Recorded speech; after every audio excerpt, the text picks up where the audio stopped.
Pemirsa, terima kasih Pian masih bersama kami. Berita selanjutnya, Mahabarakat. DPRD Banjarmasin menggelar rapat paripurna terkait pengusulan 3 buah Raperda, yaitu Raperda Perumahan Wan Kawasan Pemukiman, Raperda Perubahan tentang Penanggulangan Kemiskinan, dan Raperda Pengembangan Ekonomi Kreatif.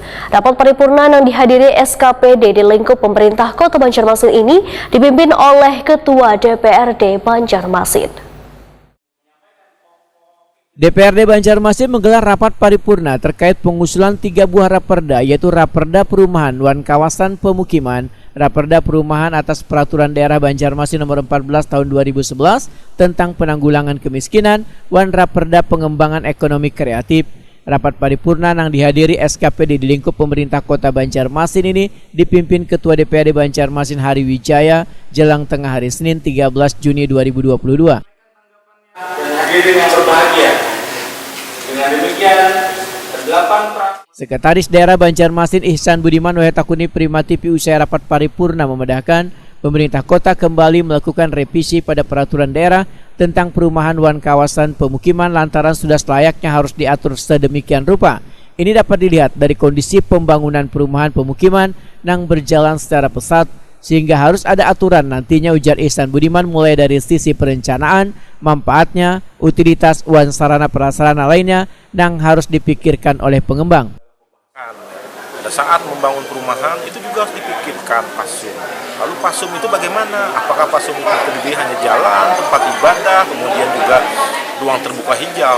Nah, pemahaman itu harus kita sampaikan ke pengembang perumahan atau yang melakukan inisiasi terhadap pembangunan perumahan.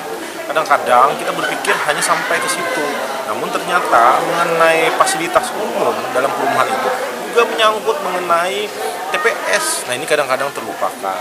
Kita sering melihat ada perumahan-perumahan dibangun tapi ternyata TPS tidak ada. Nah, ini dengan adanya Perda ini ke depan nanti akan mengatur sedemikian rupa mengenai perencanaan pada saat pembangunan rumah. Pak, di dalam itu ada juga diatur mengenai limbahnya, Pak. Limbah, ya, limbah domestik ya, limbah rumah tangga. Limbah rumah tangga kan ada beberapa macam. Sementara itu, Ketua DPRD Banjarmasin Hari Wijaya berharap 3 buah Raperda ini dapat sesegeranya terselesaikan dan menjadi payung hukum di Banjarmasin. Mudah-mudahan ini bisa cepat kita selesaikan, apalagi untuk masalah kemiskinan.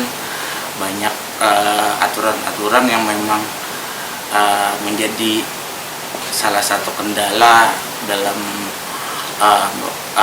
hal pelaksanaan untuk penanggulangan kemiskinan di Kota Banjarmasin. Mudah-mudahan aturan ini bisa kita aplikasikan untuk masyarakat Kota Banjarmasin.